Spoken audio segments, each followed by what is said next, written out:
지난주는 우리가 가짜 유대인들, 진짜 유대인으로서 가짜 유대인들을 조심해야 된다, 이걸 말씀하셨다면, 그 이번 주 말씀은 이겁니다. 거짓된 가르침을 버리고 예수님의 믿음을 소유해야 된다를 말씀하신다는 것을 아시는 상태로 각절 말씀 나누도록 하겠습니다. 그래서 오늘 이번 주 주제를 예수님의 믿음을 소유하자로 잡았는데요.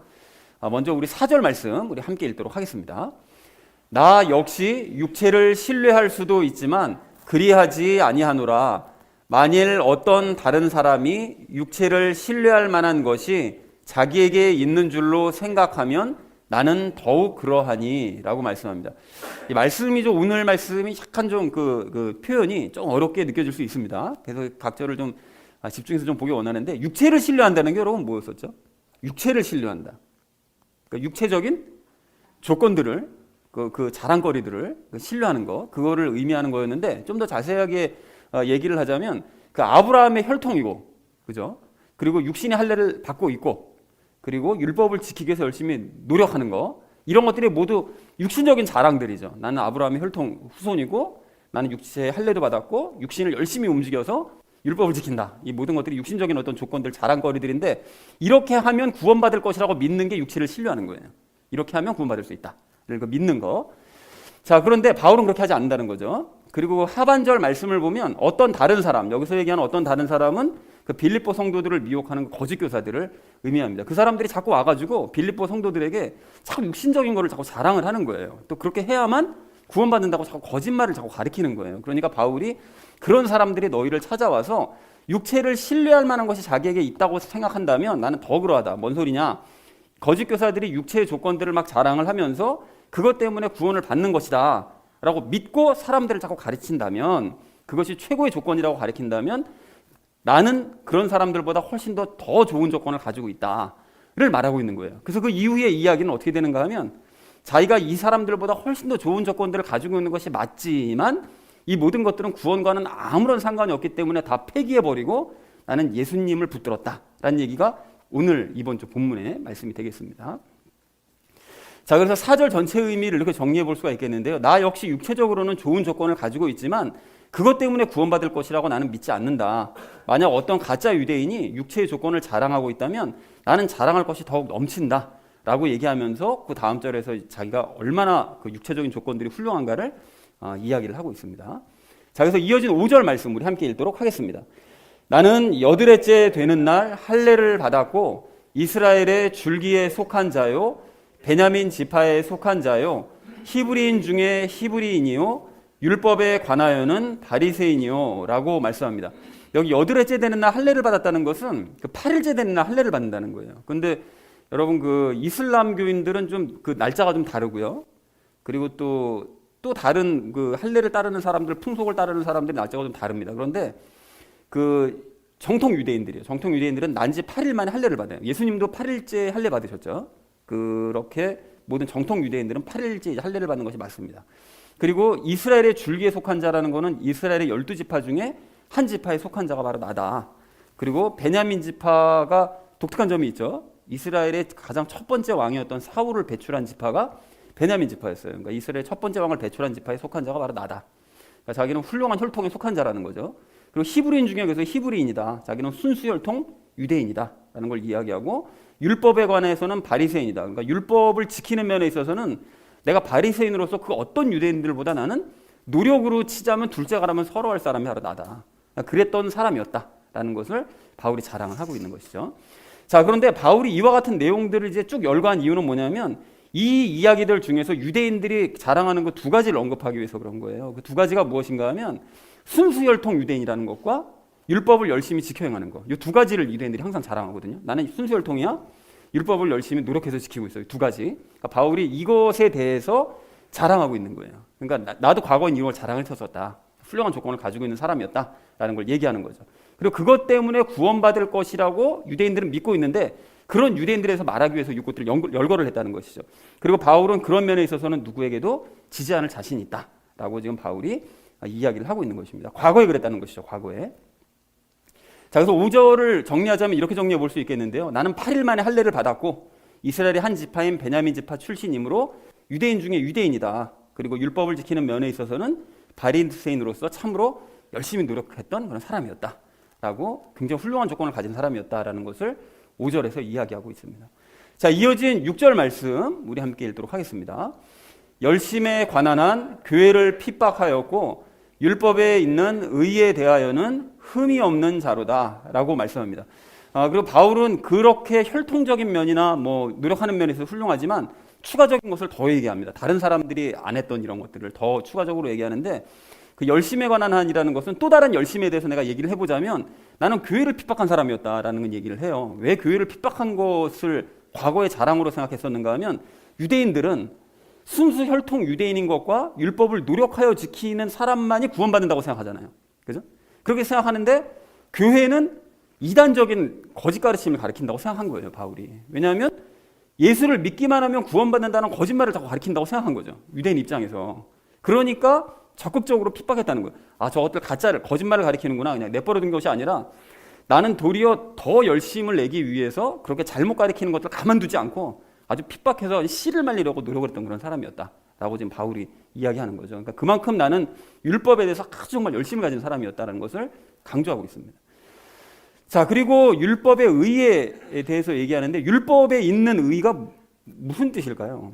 이 말 자체를 따져보면 율법에 기록되어 있는 의로움, 그러니까 율법이 무엇을 의롭다고 하시는가, 이것을 얘기하는 거죠. 그러니까 율법에 있는 의라는 것은 율법에서 옳다 하시는 것을 이야기하는데, 너희는 내 법규와 내 판단의 법도를 지킬지니 사람이 그것들을 행하면 그것들 가운데 살리라. 레위기 18장 5절 말씀이에요. 그러니까 결국은 뭘 할 수 있는가 하면, 율법을 지켜 행하는 자들을 옳다고 말씀하시는 거예요. 그러니까 율법 그 자체만 가지고 따지면, 구약만 가지고 따지면 율법을 지켜 행하는 자만이 옳은 거예요. 그러니까 그런 면에 있어서, 그러니까 율법을 지켜 행하는 면에 있어서는 바울이 어떤 사람이라고요? 흠이 없대요. 그러니까 자기는 완전히 철저하게 지킨 사람이었다는 것을 강조하고 있는 거죠. 흠을 잡을 수 없을 정도로 율법을 완벽히 지켜 행했다는 거예요. 그러면 정말로 그랬을까요, 바울이? 사실은 그렇지 않죠. 당연히 율법을 완벽히 지켜 행할 수 있는 사람은 없어요. 그러니까 흠이 없다고 착각했을 뿐이었던 거예요, 바울이. 그런데 바울이 이렇게 생각했던 이유는 뭘까요? 그 정도로 바울이 육신을 신뢰하던 사람이었고, 육신의 모든 조건들을 신뢰하던 사람이었고, 거짓된 구원을 확신하면서 열심을 내던 사람이었다는 거예요. 나는 이 정도로 행하면 그 누구에게도 지지 않기 때문에, 완벽히 지키지 못하면서 남들에 비해서는 내가 잘 지키고 있기 때문에 하나님께 구원받는 것이 나는 확실한 사람이었다 라고 열심을 내던 사람이 바로 나였다 라고 지금 얘기를 하고 있는 것이죠. 자, 그래서 6절 전체의 의미를 이렇게 정리할 수 있겠는데요. 나는 교회를 핍박할 정도로 열심을 다했고 율법을 지켜 행하는 데 있어서도 흠을 잡을 수 없을 정도로 열심을 내던 사람이었다라는 것이 6절의 의미가 되겠습니다. 그러니까 5절, 6절에서 나는 육신적인 어떤 조건들, 그런 자랑거리들이 정말 풍성한 사람이었다라는 것을 강조하고 있습니다. 자, 이어진 7절 말씀 우리 함께 읽도록 하겠습니다. 그러나 무엇이든지 내게 이득이던 것들을, 곧 그것들을 내가 그리스도를 위하여 손실로 여겼으며 라고 이야기해요. 근데 이제 여기서가 이제 7절이 이제 대반전인데, 내게 이득이던 것들, 그러니까 이득이라고 생각했던 것들, 그러니까 바로 전에 5절, 6절에서 얘기한 것처럼 혈통과 노력과 이 모든 것들이 이 열심 등이 구원을 얻는 데 있어서는 이득이 된다고 생각을 한 거예요. 당연히 이렇기 때문에 나는 구원받을 수밖에 없는 그런 유대인이다 라고 생각했던 그 모든 것들, 그것들을 버렸다는 거예요. 그래서 이 그리스도를 위하여라고 얘기하는데, 그리스도의 무엇을 위한 것을 얘기하는 거냐 하면 8절을 참고하면 그리스도를 얻기 위하여, 예수님을 얻기 위해서 이득이라고 생각했던 모든 것들을 다 버렸다는 거예요. 이게 잘못된 걸 알았으니까. 자, 그래서 손실로 여겼다고 얘기를 하는데요. 구원을 얻는데 이득이라고 생각했던 것들이 사실은 자기에게 손해라는 사실을 깨달았다는 거예요. 그게 이 5절, 6절에서 얘기한 모든 것들이 이득이 아니라 손해였다. 그러면 왜 이게 손해일까? 왜 손해일까요? 그 육신적인 자랑거리들, 조건들을 더 집착하고 강조하고 붙잡고 하다 보면 어떻게 되는데요? 예수님을 믿기가 어려워지죠. 죄는 그야말로 불신이니까 맞는 얘기죠. 그러니까 그걸 예수님을 점점 더 불신하게 되니까 믿기 어려워지게 만들게 되기 때문에 손해가 된다는 것이죠. 그 집착하면 할수록. 자, 그런데 이것이 중요한 구절이자 대반전의 구절인 이유가 뭐냐면, 누구든지 과거의 신앙에 구원을 얻는 데 있어서 손해가 된다는 사실을 깨달아야 참된 신앙을 가질 수 있는 거예요. 그래서 7절이 대반전의 구절인 거죠. 그러니까 이게 어떤 사람들이나 다 마찬가지인데, 나는 초등학교 때 배운, 난 유치원 때 배운 그 목사님이나 그 전도사님이 했던 얘기가 난 지금도 떠올라. 나는 그게 평생 보험이라고 생각하고, 그거 버리셔야 돼요. 그게 성경도 읽지 않은 상태에서 듣고 깨달았던 것이 말씀이 기반되지 않은 깨달음이 그게 진짜겠냐고요.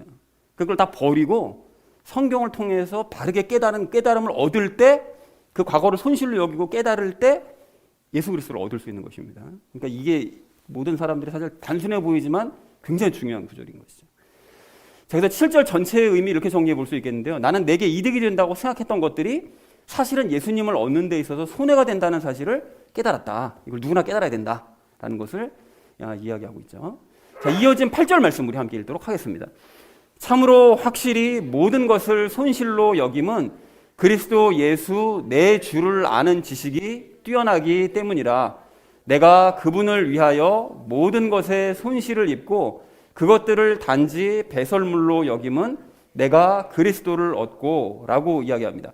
여기 상반절 말씀 보시면 모든 것들을 손실로 여긴다라는 것은 과거의 모든 그 지식과 행실들, 5절과 6절에서 말씀하시는 그 모든 것들이 손해라는 것을 깨달은 그 이유는 그리스도 예수 내 주를 아는 지식이 뛰어나기 때문이다. 그러니까 예수님을 바르게 아는 것이 가장 뛰어난 지식이라는 것을 깨달았기 때문에, 예수님에 대한 그 지식이 뛰어나다는 것을 깨달았기 때문에 과거에 있는 모든 것들은 다 이게 나에게 손해가 된다는 걸 깨닫게 되었다를 얘기하고요. 그분을 위하여라는 것은 아까 전에도 말씀드렸던 것처럼 그분을 얻기 위하여, 이 8절의 맨 마지막 있는 말씀처럼 예수님을 얻기 위하여 모든 것에 손실을 입었다는 거예요. 과거의 모든 그런 지식과 행실들, 5절에서 6절에서 말씀하시는 그 모든 것들 행실을 다 손해라고 여기서 다 이제 버렸다는 것이죠. 그리고 여기 바울이 배설물이라고 얘기하는데, 이 배설물은 그 대변을 의미합니다. 그래서 버렸기 때문에 다시는 신경 쓰지 않는, 자기가 그 버린 거 가지고 막 귀하게 여기는 사람 아무도 없잖아요. 그러니까 버린 것들은 그냥 끝난 거죠, 그거는. 그러니까 더 이상 신경 쓰지 않는다라는 것을 바울이 이야기하고 있습니다. 자, 그래서 8절 전체의 의미를 이렇게 정리해 볼 수 있겠는데요. 내가 과거의 육신적인 조건들을 손해로 여기는 것은 예수님을 아는 지식이 가장 뛰어나기 때문에, 그걸 깨달았기 때문에 이걸 손해로 여긴다. 그래서 나는 예수님을 얻기 위해서 과거의 모든 것들을 다 버렸고 그것들을 대변처럼 여기고 더 이상 돌아보지 않는다라고 얘기했다는 것이 8절의 의미가 되겠습니다. 자, 이어진 마지막 9절 말씀 우리 함께 읽도록 하겠습니다. 율법에서 난 내 자신의 의가 아니라 그리스도의 믿음을 통한 의, 곧 믿음으로 말미암아 하나님에게서 난 의를 소유한 채 그분 안에서 발견되려 함이라. 말씀이 좀 어렵죠? 어려운데 여러분 요거를 나눠서 우리 구별해서 잘 보자면, 율법에서 난 내 자신의 의, 이게 무슨 뜻일까요? 율법에서 난 나 자신의 의, 율법으로부터 어떻게 율법을 노력으로 지키면서 스스로를 결국 옳다고 여기는 거. 내가 율법을 내 노력으로 잘 지키고 있기 때문에, 그러니까 율법에서 난 거죠. 아까 전에 말씀드렸던 것처럼 율법을 지켜 행하는 자가 옳다면서요. 그래서 거기서 난 그거를 잘 지키기 때문에 나 스스로, 나 자신의 의, 옳다고 여기는 것, 그것이 이제 내 의죠. 근데 그리스도의 믿음이라고 얘기하는데, 여러분 그리스도의 믿음이 무슨 뜻인지는 아시잖아요. 근데 오늘 다시 한번 좀 확인해 보자면, 예수님께서 공생애 때 가지셨던 믿음이 바로 그리스도의 믿음이죠.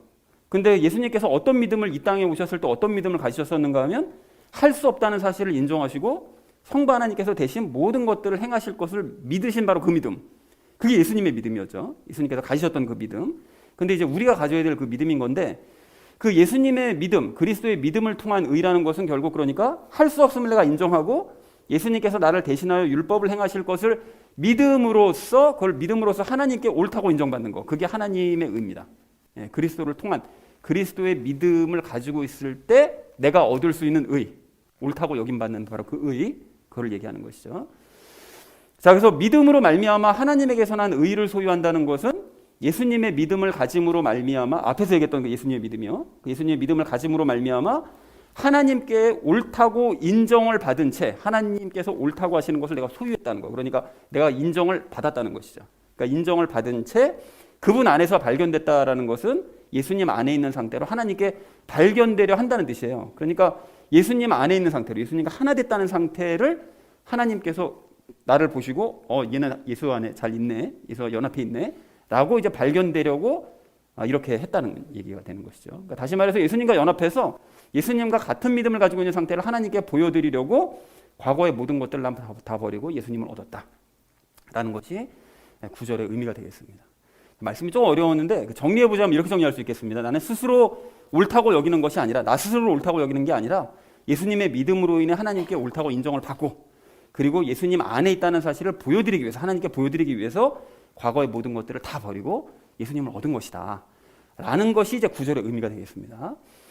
자, 그래서 오늘 본문 말씀이 좀 어려웠는데 그 전체적으로 이제 정리해 보자면 여기에 이제 주목하시면 정리가 싹 되시겠습니다. 그래서 이걸 전체적으로 정리해 보면 이렇게 되는데, 누군가 육체를 신뢰한다면 나는 더욱 그러하다. 육체적인 조건들을 믿으면서 난 구원받을 것이라고 누가 확신한다면 나는 그런 조건들 더 풍성히 가지고 있다. 즉 나는 8일째 할례 받고 베냐민 지파에 속한 정통 유대인이고 바리새인이었다. 그리고 교회를 핍박할 정도로 난 열심을 냈었었고 율법을 노력으로 지키는 것에도 난 전혀 흠이 없는 그런 사람이었다. 훌륭한 조건들을 가진 사람이 바로 나였다. 그러나 반전이 있죠.